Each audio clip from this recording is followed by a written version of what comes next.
Welcome back to the GCN Racing News Show. There is a lot to get through this week. Cycling in the UK took another blow as the cost of watching pro racing skyrocketed last week. Plus the AlUla Tour, Challenge Mallorca, Cadel Great Ocean Road Races, Grand Prix Marseillaise and a UCI Cyclocross Worlds in which, spoiler alert, there were 5 races and one Sunday afternoon ride for Mathieu van der Poel.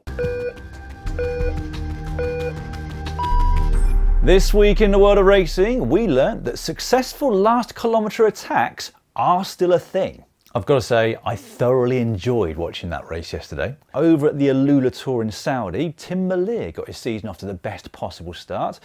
He outsprinted Milano and Zeilard in the sprint to the line on the first stage.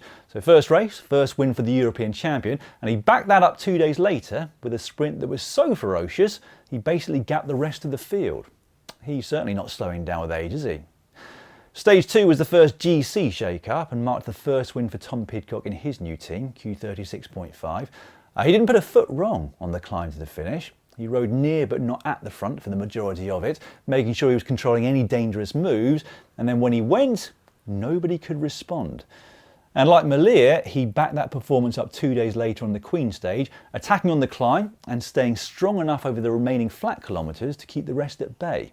The 5th and final stage did cause some headaches because there were crosswinds. Tim Merlier did make the front group, but he was caught out towards the finish and didn't even make the top 10. But there was more success there for Q36.5. Matteo Moschetti took an incredible win in what was the fastest sprint that I've seen in a long time.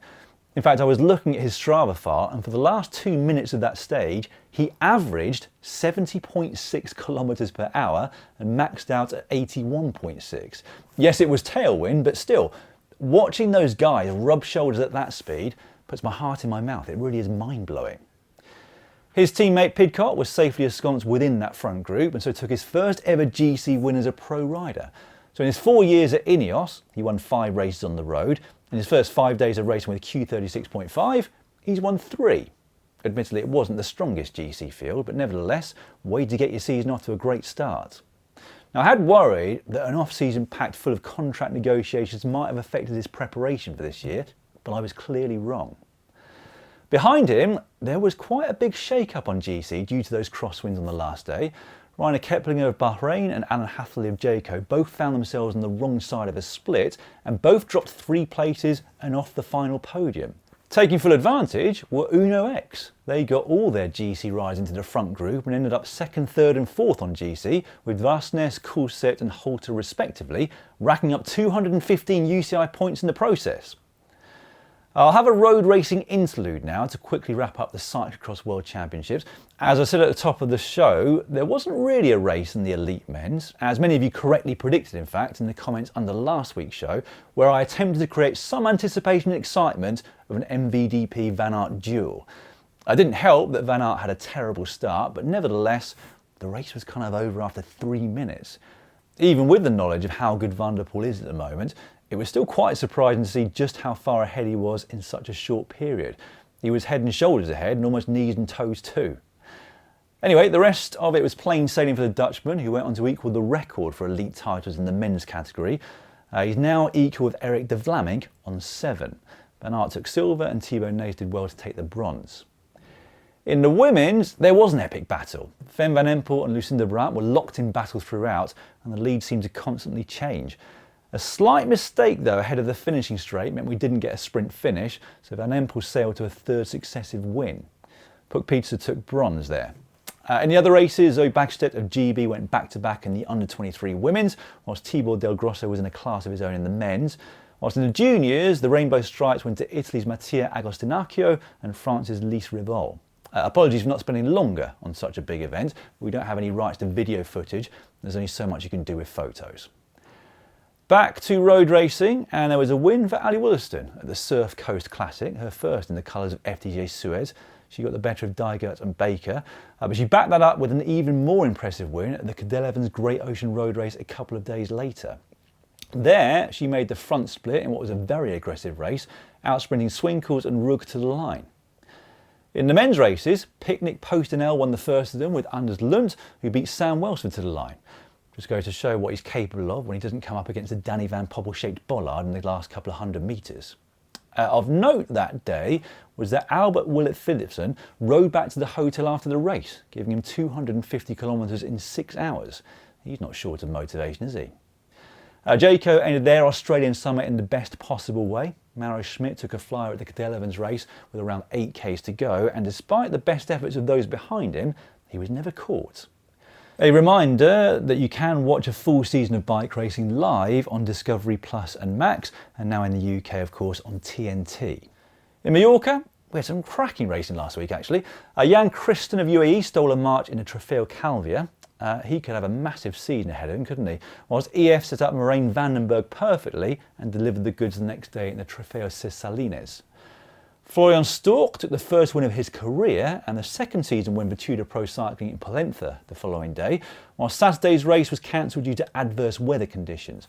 The organisers weren't best pleased about that, but the riders said the roads were like ice, and having ridden myself in Mallorca at this time of year when the roads have been wet, I can vouch they are ridiculously slippery. Then on the final race into Palma, Yuri Leitao stole a march on the sprinters, as you saw at the top of the show. I promise you some numbers on this. So his effort was for just over 500 metres, in which he averaged 859 watts, maxing out at 1,339 when he kicked. His average speed was 60.5 kilometres per hour, but it's his heart rate that is most impressive, an average of 201 and a max of 204. He really deserved that though, didn't he? And I'm pleased for his team Caja Rural as well. In the women's race that I didn't already report on last week, Talita de Jong took a fine win into Andratx. Cedrine Cabal, now riding for EF, looked like she was going to ride away, but de Jong caught her and had an amazing amount of power in reserve for the finish. In just a couple of 100 metres, she opened up 15 seconds on Cabal, who was pipped to the line by Sylvia Persico of UAE. And just finally, there was a brilliant finale to the Grand Prix Marseillaise in France yesterday. The four-man group out front, which contained the likes of Kevin Vauquelin and new Ineos recruit Axel Laurence, was caught almost in sight of the line. Valentin Ferrand of Cofidis won in a photo finish ahead of Vincent van Hemelen of Team Flanders Baloise. However, rider of the day for me was from 18-year-old Paul Sexas of Decathlon. Not only had he been part of the main move I just mentioned, he still had enough left to finish 5th in the bunch sprint. We can see just how talented he was from his season in the juniors last year, but he's yet another example of how quickly it now seems possible to get big performances in the pros. I've never felt as old as I do right now. I mean, admittedly, I've never been as old as I am right now, but you know what I mean. The cost of watching live bike racing in the UK is going to be £31 a month this year. The news came alongside the announcement that Eurosport would be shut in the UK from Warner Bros. Discovery, with the sports that Eurosport broadcast moving over to TNT Sports. Understandably, that news upset a large part of the British cycling community, especially as it comes off the back of news last year that ITV, who've shown the Tour de France on free-to-view TV for decades, will not have the rights from next year onwards. Now, I wanted to start by saying that the time we spent under the ownership and umbrella of WBD, and during the time we had GCN Plus, did give us an insight into just how complicated and expensive the world of sports rights is. We also don't harbour any resentment for the corporate decision to shut down GCN Plus. Yes, it was heartbreaking for us, and I think for a lot of people who subscribe to it, but WBD had and has some very difficult decisions to make. Why? Because they're in a streaming battle with the biggest companies in the world. As things shift from traditional television to streaming apps, WBD find themselves up against the Amazons, Apples and Netflixes of this world. Their strategy changed from investing in and promoting so-called verticals, i.e. businesses like us that specialise in specific sports or a specific market, to building a single platform which houses all of their entertainment and sporting packages. The idea being that if there's enough good quality content in one place, people will see it as a proposition worth spending their money on each month. In the UK specifically, WBD also acquired BT Sport, and with that contract came rights to some of the most popular sports in the world. They don't come cheap. Now, I wanted to give that as a short explanation as to what I think might be happening and why, but admittedly, it doesn't help those of us who are only really interested in cycling, and I can completely understand why people are upset. Whilst football fans are used to and seemingly quite willing to pay a large monthly subscription to watch the top games, cycling fans have recently paid far less. GCN Plus, for example, used to cost £39.99 a year, or the equivalent thereof in other countries, and you could also get Eurosport Player for the same price in the countries where it was available. Once that moved to Discovery Plus here in the UK, the annual pass was no longer, and the only option was £6.99 a month. So in the space of 4 years, the price of watching bike racing in the UK has gone from £40 a year to £31 a month. That's a price hike of 1,143%. And then compared to last year, or just a month ago, the increase is 343%. A rise so steep even Pogacar couldn't climb it. Are you getting more for your money now? Absolutely. You're going to have access to a heap of sports and entertainment. If you're into a lot of those sports and entertainment shows, that might well represent good value for money, but the problem is that many aren't. They just want the cycling or the skiing or whatever particular sport they're into. Understandably, I've seen a lot of people online saying that they aren't going to pay the new fee, and so they either won't watch any cycling this year or they'll watch a pirate stream. It's the wider questions though that are most worrying for our sport. As you all well know, cycling teams make no money from TV rights. All of their money comes from sponsors, and those sponsors are looking for a return on investment. That return comes from eyeballs on their brand, and so anything that potentially reduces those eyeballs could have catastrophic long-term consequences. And that's something that Theo Gegenhardt spoke eloquently about on his Instagram account last week, something I'd recommend reading if you haven't done so already.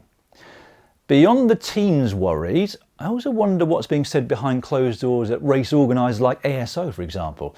Financially, it won't affect them in the short term, as they'll still be getting the same amount of money for their race rights, but they must be a bit concerned about the potential for reduced viewing figures. The UK isn't the largest cycling nation, but it's also not small, and in the last 2 decades, it's paid to host 2 Grand Départs. Will UK cities stump up that cash if the interest is no longer as big? Perhaps not. Now, those of you who are watching this from the USA, Canada, Australia, etc., I can hear what you're saying. Welcome to our world.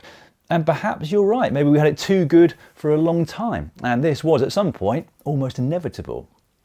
Anyway, I won't speak any longer on it now, as it's a much bigger topic than the Racing News Show can do justice, but I have reached out to Scott Young, who's the Senior Vice President of Sports in Europe at WBD, to request an interview. And I really hope that we can speak to him, because it'd be great to get his thoughts and ask him some questions. In fact, I'm hoping to do a broader video about cycling broadcasting and the business model as a whole, to delve a little deeper into where things are currently at and also where they could be going.